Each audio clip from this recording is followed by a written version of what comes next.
All right, this is the espresso maker. It comes with your measuring cup here, your spoon, so that you can put the correct amount to put that into the funnel.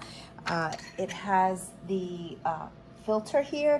The filter is marked 2 cups, halfway full is 4, and then you just put that in here, and then this here is marked insert and lock, right? So you just insert it in here all the way in, and then you turn it to lock. Okay, make sure it's in the lock position. I'm gonna wash all of these, so I don't want to put them all in, but and then this is the drip tray, which I'm also gonna wash, and then this is the cup, right, where it comes out, and then the cup has a little pour, so it's easy. So once you have your espresso, you can just pour it in. So that is what it comes with. I'm gonna wash all of that and try it out. This is where you pour the water in, and then you just close it off. And it has the controls here. Let's see if we can zoom in. This is for the frother, because it does have a frother on this side that is adjustable, right? You can adjust it. So it has the frother, it's off to turn it off. Then you have the pause, so when you're switching from making coffee to using the frother, you want to pause it. So coffee, pause, fill it up again, and then switch it to froth. So, all right, so let's check this out and see how it works. But in the meantime, let me give you a close-up of the actual machine. Let's put some of this stuff back on. And then it has the indicator lights too. When it's ready, you're gonna see the okay. When it's heating up, you're gonna see the red. It doesn't take too much space, as you can see.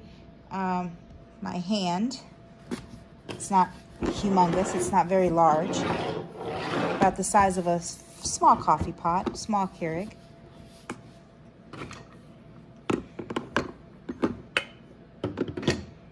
And this also has measuring 2 and 4.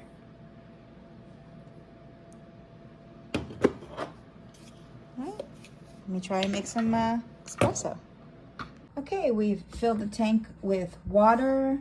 There's coffee grinds in here. It's in the lock position, and we've put our little collector underneath there.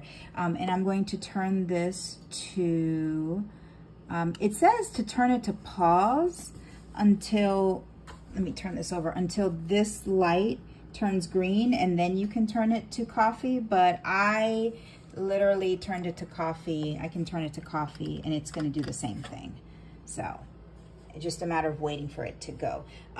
One thing I don't like is don't overfill it. This tends to drip a little bit, especially if you overfill it. So keep that in mind. All right. All right. Instructions say to turn it to pause, and that the red light will turn on, and then once it's ready to brew, the okay will turn on, and you turn it to coffee. So let's try that. I was turning it straight to coffee, and that was not working for me with the brew. So let's try it this way. Okay, so we had it on pause. It is now ready to brew.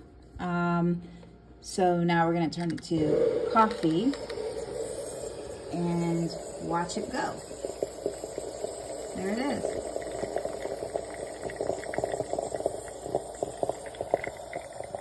Lots of steaming action there.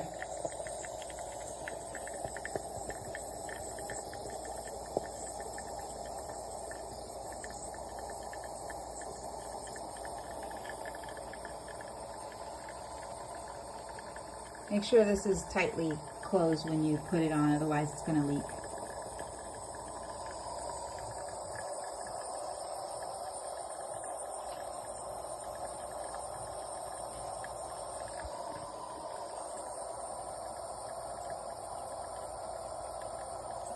All right, there it is.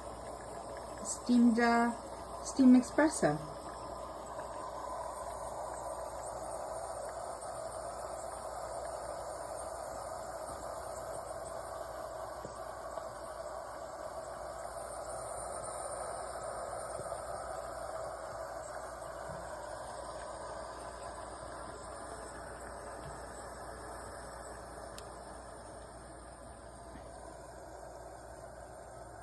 And when it's done, it will just stop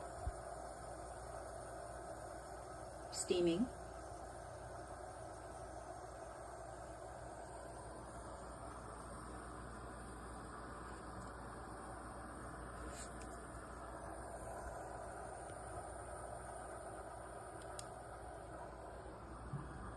And then when it's done, it stops steaming, and then the light turns off, and now it's ready to start over again. So we're going to go ahead and turn it off.